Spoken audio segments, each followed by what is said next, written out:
Welcome my YouTube channel व्यास नारायण मिश्र। आज हमारा next test GK है एमपी जीके। इसको आप एज अ टेस्ट कंसीडर करें और अगर कोई डाउट हो तो कमेंट बॉक्स में कमेंट कर दें। हमारे वीडियो कंटिन्यू ऑब्जर्व करने के लिए हमारे चैनल को आप सब्सक्राइब जरूर कर लें और लाइक ज़रूर कर दें। तो फर्स्ट क्वेश्चन है, ग्रेफाइट कहाँ पाया जाता है? तो ग्रेफाइट पाया जाता है बैतूल में। अब इसको ट्रिक की तरह कैसे याद करें हम, क्योंकि भूल सकता है। तो फाइट, जब हम फाइट करते हैं, लड़ाई करते हैं, तो उसमें तूल दिया जाता है। तूल मतलब उसको बड़ा चढ़ा के बोला जाता है। तो इसको ऐसा कर सकते हैं, याद कर सकते हैं कि फाइट को बिना मतलब के तूल ना दिया जाए। तो यहाँ से याद हो जाएगा जो ग्रेफाइट है वो बैतूल में पाया जाता है। काला शीशा किसे कहते हैं? तो हम जानते हैं कि ग्रेफाइट का कलर कैसे होता है, काला होता है, इसलिए ग्रेफाइट को हम काला शीशा कहते हैं। इसका पेंसिल में उपयोग होता है, पेंसिल में। और ये विद्युत का सुचालक होता है ग्रेफाइट, इसको ध्यान रखना है। स्लेट कहाँ पाया जाता है? तो स्लेट कहाँ पाया जाता है? मंदसौर में। अब इसको कैसे ज्ञात करें? तो पहले जो बच्चे हैं वो स्लेट में लिखते थे।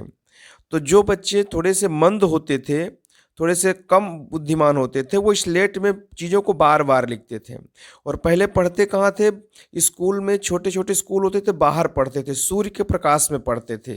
तो मतलब स्लेट में जो मंद वाले बच्चे हैं वो सूर्य के प्रकाश में पढ़ते थे। तो यहाँ से हम याद कर सकते हैं कि जो स्लेट है वो मंदसौर में पाया जाता है। ये सिर्फ एक याद करने का तरीका है, इसका रियलिटी से कोई लेना देना नहीं है।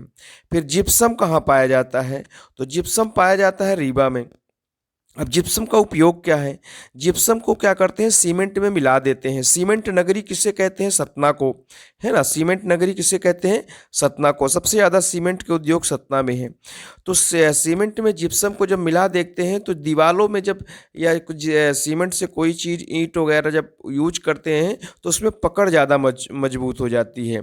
तो जिप्सम में पकड़ ज़्यादा मजबूत हो जाती है। अब अगर आप इसको सामान्य रूप से देखें कि वर्तमान में जो अपने मध्य प्रदेश के सीएम हैं उनका भी संबंध रीवा से है और उप मुख्यमंत्री भी रीवा के हैं। मतलब रीवा का मध्य प्रदेश के शासन में पकड़ अच्छी है। और जिप्सम भी क्या करता है? पकड़ता है। तो जिप्सम का उपयोग कहाँ होता है?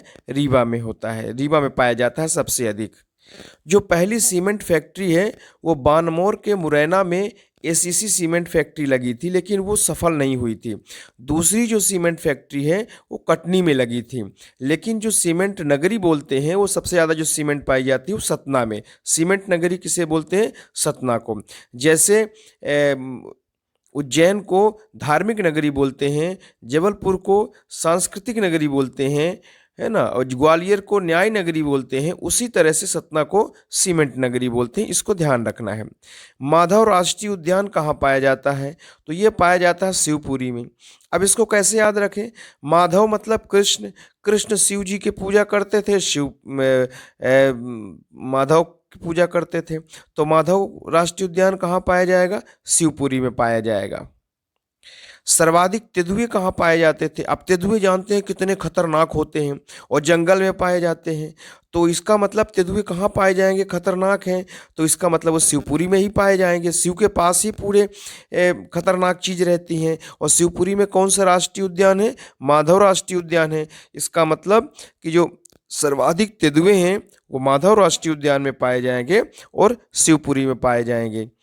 जो 32 पहाड़ियों से घिरा राष्ट्रीय उद्यान कौन सा है? ऐसा राष्ट्रीय उद्यान जो 32 पहाड़ियों से घिरा है। जैसे भोपाल जो है, भोपाल शहर 5 पहाड़ियों से घिरा है। उसी तरह से जो ऐसा राष्ट्रीय उद्यान जो 32 पहाड़ियों से घिरा है तो उसे बोलते हैं बांधवगढ़। अब इसको याद कैसे? बा से 32, बाते बांधव, है ना। तो बांधवगढ़ 32 पहाड़ियों से। अब ये किस जिला में है? उमरिया में। तो कैसे याद करना है? उमरिया हमको बांधना है। किसको बांधना है? उमर को बांध लेना है। तो क्या कोई उम्र को बांध सकता है? नहीं बांध सकता। तो बांधवगढ़ ऐसे याद कर सकते हैं कि बांधवगढ़ कहाँ पाया जाएगा? उमरिया में। दांत कितने होते हैं? लगभग 32। तो 32 दांत के द्वारा भी हम उम्र को नहीं बांध सकते। इस तरह से याद कर सकते हैं कि 32 पहाड़ियाँ से घिरा राष्ट्रीय उद्यान बांधवगढ़ है, जो कि उमरिया में पाया जाता है।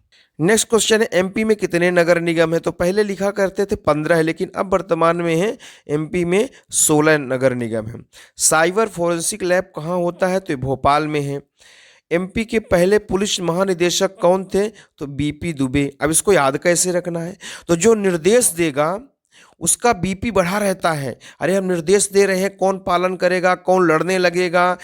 तो इस तरह से हम याद रख सकते हैं कि जो निर्देशक करेगा वो क्या, उसका बीपी बढ़ा रहेगा और उसको दबना नहीं है। अगर वो निर्देश देते समय दब गया तो उसका जो निर्देश है वो सही ढंग से पालन नहीं होगा। तो इस तरह से एमपी के पहले पुलिस महानिदेशक का नाम क्या हो जाएगा? बीपी दुबे। फिर एमपी के पहले पुलिस महानिरीक्षक कौन है? तो जो निरीक्षण करेगा। तो जब निरीक्षण करेगा तो देखो, अगर कोई चीज़ अगर कोई व्यक्ति बिजी है तो क्या वो निरीक्षण कर सकता है? नहीं कर सकता।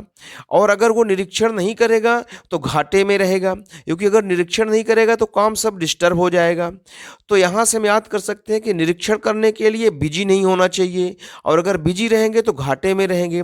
इसका मतलब पुलिस महानिरीक्षक कौन से हैं? पहले बीजी घाटे। स्वांग कहाँ का लोकनाट्य है? तो स्वांग निमाड़ क्षेत्र का लोकनाट्य है। और ध्यान रखना, स्वांग जो है बुंदेलखंड का भी लोकनाट्य है, बुंदेलखंड का भी लोकनाट्य है।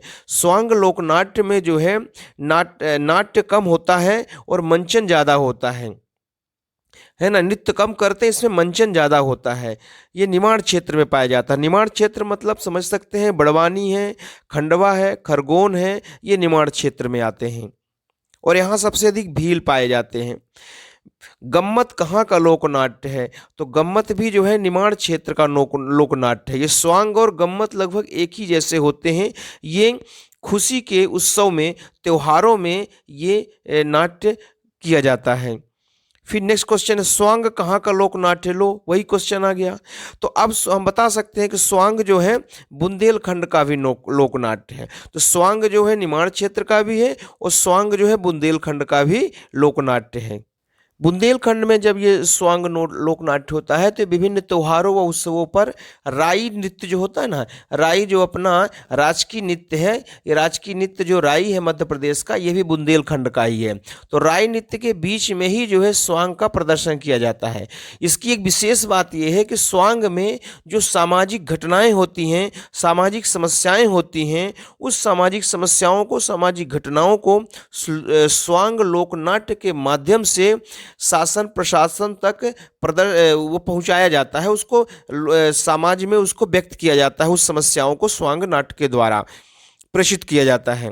फिर माच कहाँ का लोकनाट्य है? तो ये माच जो है अपने मध्य प्रदेश का ये जो है राजकीय लोकनाट्य है, इसको अपने को ध्यान रखना है ना। और ये कहाँ का है ये? तो ये मालवा क्षेत्र का है। विशेषकर इसका उज्जैन में सबसे ज़्यादा उपयोग होता है। मालवा अंचल का है ना। मालवा अंचल मतलब जैसे उज्जैन है, इंदौर है ना, देवास है, ये मालवा अंचल आता है। तो माच को प्रदेश सरकार ने राजकीय नाट्य भी घोषित किया है। ये सामान्य रूप से जो माच है ये वर्षा ऋतु को छोड़ के वर्ष भर रात्रि के प्रथम पहर में माच लोकनाट्य होता है। ये जो है मालवी लोक जीवन पर आधारित होता है। माच की दोहा शैली को रंगत कहा जाता है। और जो माच लोकनाट्य के जो वाद्य यंत्र हैं, ये ढोलक और सारंगी, ये दो मुख्य वाद्य यंत्र है, ढोलक और सारंगी। इसके जो प्रमुख कलाकार हैं तो एक है सिद्धेश्वर सेन और दूसरे हैं ओम प्रकाश शर्मा। ये माच के जो है प्रमुख कलाकार हैं। माच के लोकनाट्य के माध्यम से जैसे राजा हरिश्चंद्र, शक्ति भक्त प्रहलाद, राजा करतला और भक्त ध्रुव, इनकी जीवनी, इनके बारे में इनकी कहानी कथानक जो है माच के द्वारा मतलब सबके सामने प्रदर्शित किया जाता है। तो इस तरह से हमने 15 क्वेश्चन डिस्कस किए। कोई डाउट हो तो आप कमेंट बॉक्स में कमेंट कर सकते हैं। Thank you very much.